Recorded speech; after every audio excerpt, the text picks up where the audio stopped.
Halo teman-teman, selamat datang di RE Podcast, podcast pertama kita dari Teknologi Rekayasa Energi Berkelanjutan. Sebelumnya kenalan dulu nggak sih? Kenalin, aku Fidensia selaku host dari RE Pod episode pertama. Jadi di sini bukan hanya tempat untuk kita ngobrol santai, tapi juga tempat untuk sharing permasalahan seputar perkuliahan, tips and trick, ataupun isu-isu yang lagi happening sekarang ini. Buat kalian yang lagi dengerin sambil nugas di jalan, or do whatever you do, atau mungkin yang lagi pura-pura sibuk biar nggak diajak rapat, nah, kalian nggak sendirian.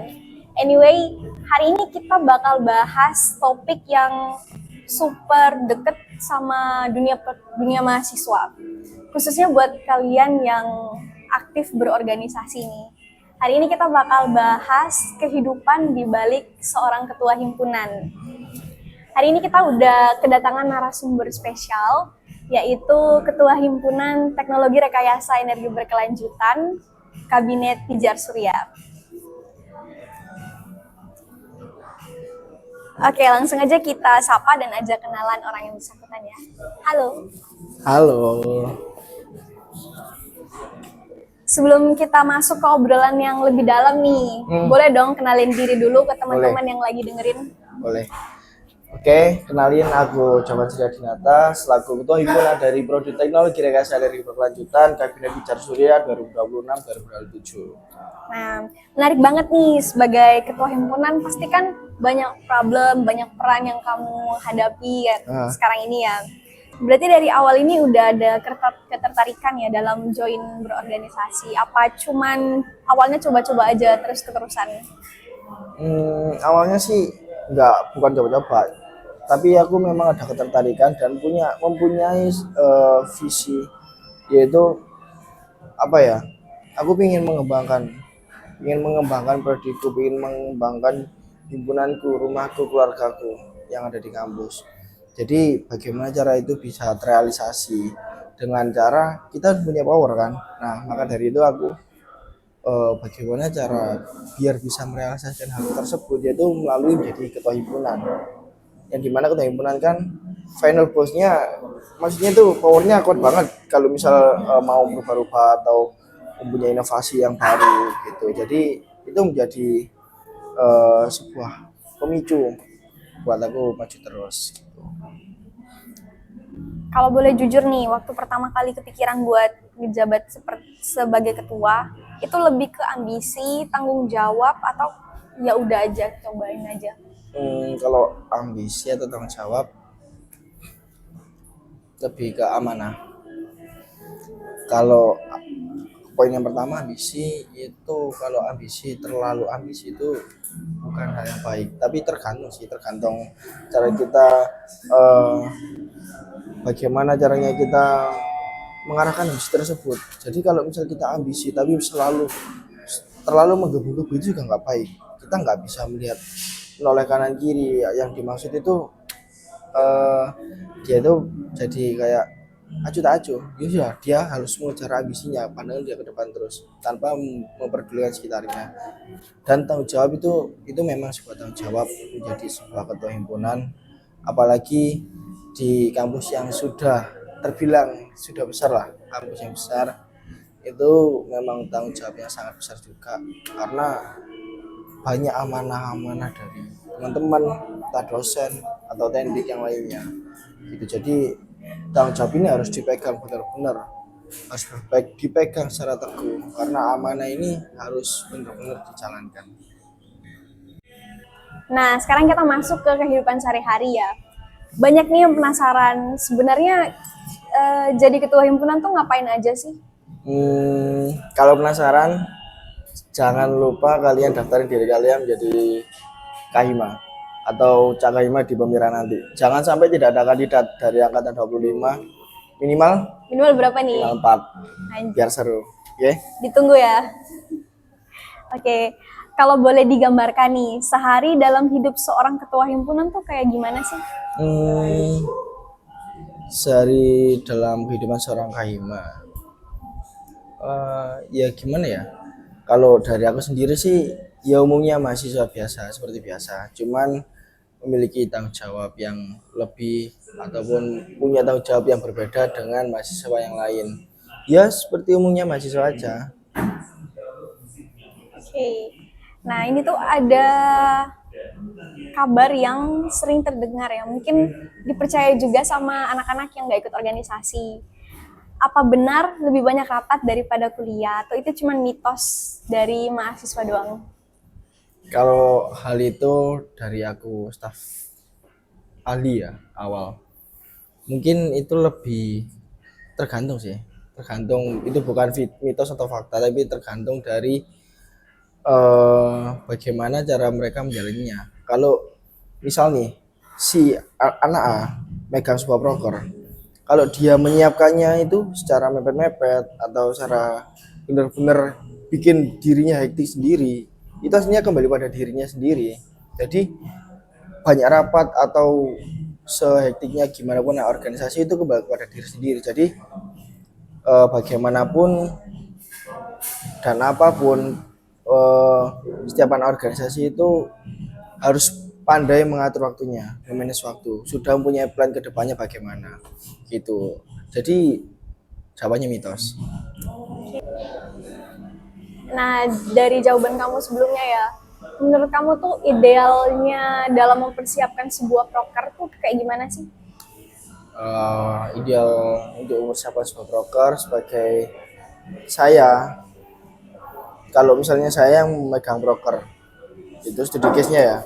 Jadi kalau misal saya punya sebuah broker, kembali lagi kepada birokrasi kampus, bagaimana kita harus mengurus administrasi dan lain-lain. Idealnya itu kita harus menyiapkan jauh-jauh hari sebuah broker tersebut. Seenggaknya kita harus visioner lah, jadi sebuah penanggung jawab agar apa? Agar acara di kemudian hari itu tidak berantakan. Contohnya seperti kayak kita mempersiapkan sejak jauh-jauh hari, menyiapkan panitia, mengurus administrasi, dan menyusun acara sebagaimanapun rupa yang semaksimal mungkin. Intinya mempersiapkan di jauh-jauh hari itu untuk meminimalisir adanya kesalahan gitu ya. Ya, karena yang namanya kesalahan atau yang namanya manusia itu pasti ada keliputannya. Maka dari itu kita tidak bisa menghindari masalah tersebut, tapi kita bisa meminimalisir. Siap. Next question ya. Kalau misalnya kamu disuruh mendeskripsikan peran ketua himpunan dalam 3 kata nih, kira-kira apa aja? Kalau 3 kata ya, progresif, berkelanjutan, dan berdampak. Kira-kira bisa nggak dijelasin maksudnya dari 3 kata itu? Oke, kata progresif yang pertama, kita di himpunan ini harus selalu berprogres. Gak mungkin kita selalu berjalan di situ-situ aja toh. Kita harus berjalan maju. Yang namanya berprogres, kita harus mempunyai progres yang terus menerus, lebih ke arah yang positif. Lalu berdampak, dimanapun kita ataupun kita berdiri, kita harus mempunyai tujuan, yaitu kita menjadi sebuah manfaat atau dampak bagi lingkungan kita sendiri. Lalu berkelanjutan, nah kita sudah melakukan dua hal tersebut ya. Bagaimana kita tetap bisa melaksanakan hal ini terus secara berlanjutan. Ibarat kata hal positif ini bagaimana caranya kita bisa stabil, kita bisa lakukan terus menerus gitu. Oke, sekarang kita masuk ke bagian yang mungkin paling ditunggu-tunggu nih. Apa tuh? Tantangan dan drama. Selama menjabat sebagai kahim 3 bulan ya, Iya. menjabat ya. Apa sih tantangan terbesar yang pernah kamu hadapi? Terus ada nggak momen kamu ngerasa ini kenapa ribet banget ya? Tantangan terbesar menurutku sih belum ada, dan semoga tidak ada tantangan terbesar atau struggle yang besar lah. Mungkin kalau misal ada pun tidak apa-apa, itu juga sebagai sarana kita buat berkaca, mengevaluasi diri. Kalau kita selalu berada di zona nyaman juga bahaya kan. Kalau ibarat kata kalau kita jalannya lempeng-lempeng aja, nggak ada pengingat dari diri kita kalau misalnya jalannya salah gitu. Terus tadi apa?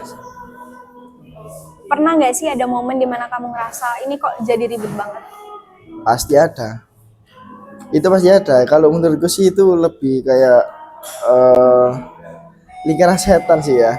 Karena apa? Siklusnya berulang-ulang di situ terus. Tapi mau nggak mau juga kita harus melakukan hal tersebut karena adanya saya di sini itu sebagai pilihan dari dan kepercayaan dari teman-teman.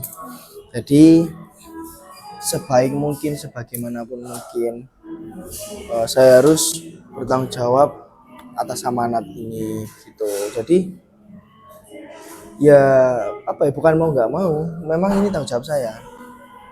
Jadi itu memang harus saya lakukan. Jadi kalau misal ada hal tersebut terasa lagi pada diri saya, ya apa? Emang itu hal yang wajar. Gitu. Kalau kamu gimana? Sekarang jadi staff. Kok jadi berubah lagi ya? Kalau aku jadi staff sih, momen terbesar mungkin saat ini belum ada ya, soalnya kan masih awal juga, masih baru. Mungkin yang aku rasain tuh dari habit-habit SDM kita ya. Kenapa Mungkin tuh? ke bawah habit-habit yang agak sedikit buruk, mungkin kayak gitu-gitu ya. Mungkin kedepannya bisa kita ubah lagi Semoga. jadi lebih baik. Ya, amin. Tuh. Next question ya. Oke. Nah, kalau misalnya ada konflik internal di dalam organisasi, gimana cara kamu menyikapinya sebagai ketua? Konflik internal dan cara menyikapi sebagai ketua. Ya pasti aku bakal mencari akar dari permasalahan tersebut dengan cara aku menemukan sebagian orang atau kita di situ bertukar pikiran dan apa ya, bertukar pikiran untuk mendapatkan sebuah akar masalah tersebut yang kita cari. Di situ kita bagaimana caranya menyelesaikan tersebut dengan cara kita mengevaluasi, mencari penyebabnya apa, dan bagaimana cara penyelesaiannya. Jadi kalau kita sedang menyelesaikan sebuah masalah, kita harus fokus pada akar masalah tersebut. Dengan cara kita harus mencari akarnya apa dulu. Itu. Siap. Selama kamu menjabat, ini kan udah lumayan banyak ya proker sama agenda yang udah berjalan. Ya. Nah, pernah nggak sih kamu merasa capek sampai kepikiran mungkin ya, kenapa sih dulu mau ya jadi ketua? Itu pernah terjadi nggak? Kalau misalnya iya, biasanya apa yang bikin kamu tetap lanjut dan nggak kepikiran buat nyerah? Untuk kepikiran tetap lanjut sih nggak ada kepikiran untuk tetap lanjut sih. Memang itu sudah tanggung jawab. Jadi kita harus melaksanakan sebuah tanggung jawab tersebut, amanah yang diberikan oleh teman-teman satu prodi. Jadi kita harus memberikan yang terbaik, kita harus amanah, kita harus all out untuk himpunan ini. Karena apa? Karena memegang sebuah amanah, apalagi dari beberapa banyak mahasiswa, bahkan dosen, itu sangat berat. Jadi kita harus maksimal mungkin untuk bisa memegang amanah tersebut. Gitu. Siap. Berarti bukan lebih ke mau nggak mau tetap lanjut, tapi itu ke komitmen yang udah kamu tetapkan dari awal dan tanggung jawab ya? Iya dong. Kalau mau nggak mau kan kesannya malah terpaksa, kayak Iya benar. gimana ya, udah terlanjur atau gimana, kan jadi kayak kurang maksimal gitu loh. Jadi kayak seapa adanya aja jalannya gitu. Nah, penting banget ya, terutama sebagai mahasiswa yang pengen aktif organisasi tapi takut nilainya turun. Gimana sih cara kamu membagi waktu antara kuliah, organisasi, dan juga kehidupan pribadimu? Apa mungkin ada tips khusus untuk tetap produktif gitu? Kalau dari aku sih kembali lagi ya, dari bagaimana cara kita memanage waktu. Contohnya kita mempunyai sebuah proker, kita juga mempunyai sebuah tanggung jawab, yaitu kuliah. Bagaimana cara ini bisa balance, jalan bersama, dan tidak ada yang ditinggalkan lah. Yaitu kalian harus menyelesaikan dulu tanggung jawab. Tanggung jawab kalian sebagai seorang mahasiswa adalah belajar. Tapi kalian juga mempunyai sebuah proker menjadi PJ. Nah, caranya kalau dari aku, eh, saat kita melakukan keseharian kita sebagai mahasiswa di kuliah, yaitu mengerjakan tugas atau apa, di sela-sela tersebut kalau kita ada waktu untuk apa ya, kalau bahasa Jawanya nyanda lah, kita nyanda menyelesaikan nyicil nyicil proker tersebut, kayak misal dari segi administrasi atau proposal atau apa, kayak kita menyempatkan kita sedikit-sedikit nyicil. Makanya itu dari awal aku menekankan kalau kita mempunyai sebuah proker, kita menjadi PC dari sebuah proker itu jangan mepet-mepet. Agar apa? Agar kedua hal tersebut ini bisa berjalan secara lancar. Kalau kuliah lancar, organisasi lancar, pasti terasa banget manfaatnya. Apalagi di organisasi kan kita mempunyai pengalaman yang tidak semua orang rasakan lah, ibaratnya kita mendapatkan sebuah skill baru, yaitu soft skill yang tidak kita dapatkan di bangku perkuliahan umumnya gitu. Oke, siap. Satu lagi ya, kamu tuh masih sempat punya waktu untuk nyantai nggak sih? Apa kayak udah full berorganisasi doang? Kalau waktu untuk santai sih masih aman kok. Jadi menjadi KMA itu enggak seperti yang orang-orang awam lihat ya, kayak 100% hidupnya ada di organisasi terus, enggak. Eh, jadi ketua himpunan itu juga punya dunia tersendiri. Pasti nggak mungkin tau kalau kita mau menghibahkan diri kita 100% ke organisasi. Kita sebagai manusia juga punya dunia sendiri yang juga membutuhkan hiburan, membutuhkan istirahat gitu. Jadi kalau dibilang seperti itu sih enggak ya. Dari saya sendiri aman. Dari semua pengalaman, pertama yang udah kamu jelasin ya, banyak banget pasti pelajaran yang kita dapat. Apa pelajaran paling berharga yang kamu rasakan selama jadi ketua himpunan ini? Terus apakah ada perubahan dalam diri kamu? Pelajaran yang paling berharga menurut saya, ibaratnya saya punya keluarga kecil, menciptakan keluarga kecil yang baru. Itu adalah salah satu hal yang buat saya bahagia. Dan kalau pada perubahannya aku menjadi orang yang lebih care ya. Kayak bagaimana sih progres dari teman-teman staf ahli, staf lainnya, terus kadep-kadep, atau saat mereka ada rapat atau apa, itu selalu saya kontrol aslinya. Jadi saya tanyakan ke sekjen, gimana si departemen ini apakah ada problem, apakah ada masalah. Begitu juga sekjen juga ngomong ke Ima, kayak mereka laporan si ini begini. Nah, jadi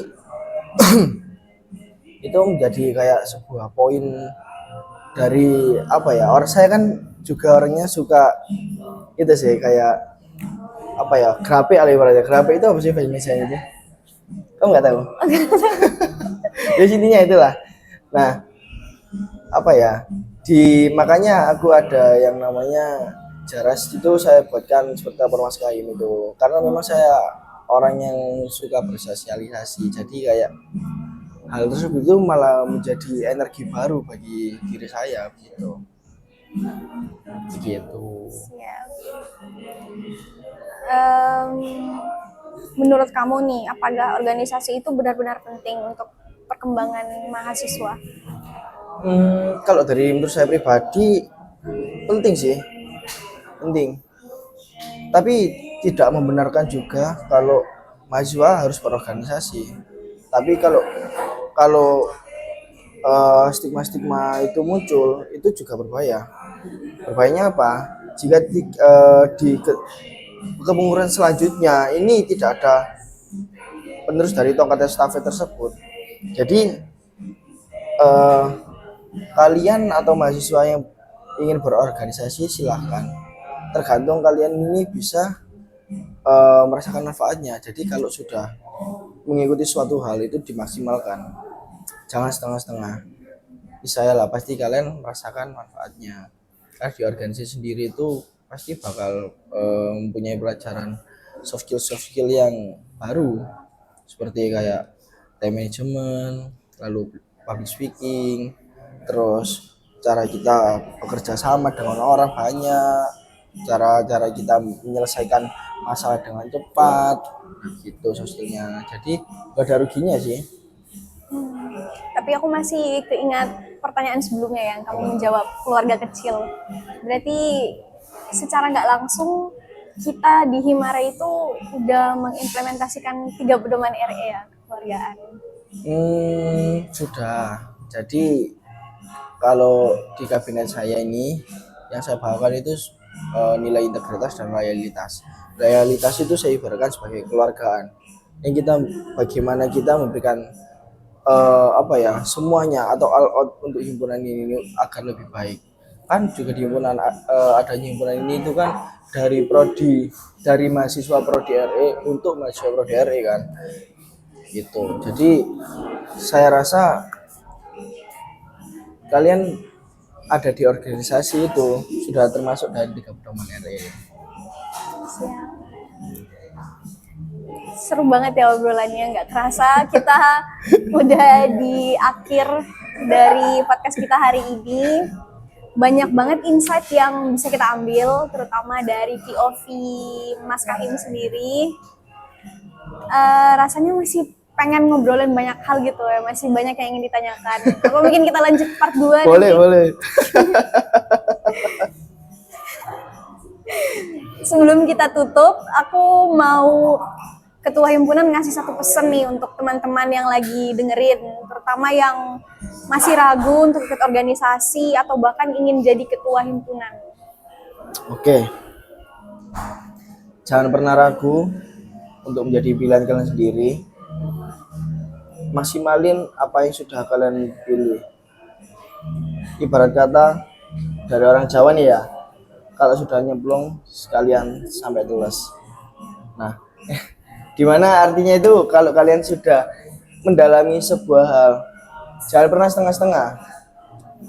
Apapun struggle-nya, apapun masalahnya, tetap lanjutin aja. Pasti kalian akan mendapatkan manfaat dan dampaknya. Untuk calon-calon ketua himpunan berikutnya segera muncul, segera branding diri kalian, tunjukkan kalau kalian ini bisa mengemban amanah dari tonggak estafet di periode-periode sebelumnya. Ditunggu ya, next Cakahayum. Oke, ditunggu. Mungkin satu lagi pesan untuk anggota himpunan di luar sana yang mungkin sering ngilang pas rapat atau di grup itu cuma read doang. Ini kelihatannya relate banget ya, pertanyaan ini relate banget. Buat teman-teman yang masih malas-malesan, apalagi telat-telatan, kurang disiplin, ayo berubah. Kita memberikan semaksimal mungkin untuk himpunan diri kita sendiri. Kalau bukan kita, siapa lagi? Jadi, ayo maksimalin, jangan telat-telatan. Bangun rasa disiplin kalian, loyalitas kalian pada terhadap himpunan ini. Jangan sampai menjadi contoh yang buruk untuk generasi berikutnya. Karena menurut saya evident, kalau di periode berikutnya itu misal tambah jelek, itu yang rasa gagal itu malah saya. Jadi kalau misal mereka malah lebih bagus, saya lebih bangga. Bukan saya merasa iri tapi saya lebih bangga karena menurut saya, karena dari apa yang sudah mereka ambil pelajarnya di kabinet-kabinet sebelumnya dan dia menerapkan lebih bagus di kabinet depan, itu menurut saya itu sudah menjadi sebuah keberhasilan bagi diri saya. Gitu. Siap. Pesannya sangat penting ya teman-teman. Mungkin bisa diperhatikan lagi yang sering telat ke proker-proker ataupun rapat sebagainya. Terima kasih banyak ya Jovan atas waktunya hari ini. Banyak banget yang insight, pelajaran yang bisa kita ambil, yang bisa teman-teman ambil. Buat teman-teman yang sudah mendengarkan sampai akhir, terima kasih banyak. Semoga obrolan hari ini bisa membuka perspektif baru tentang kehidupan organisasi di kampus. See you on the next episode.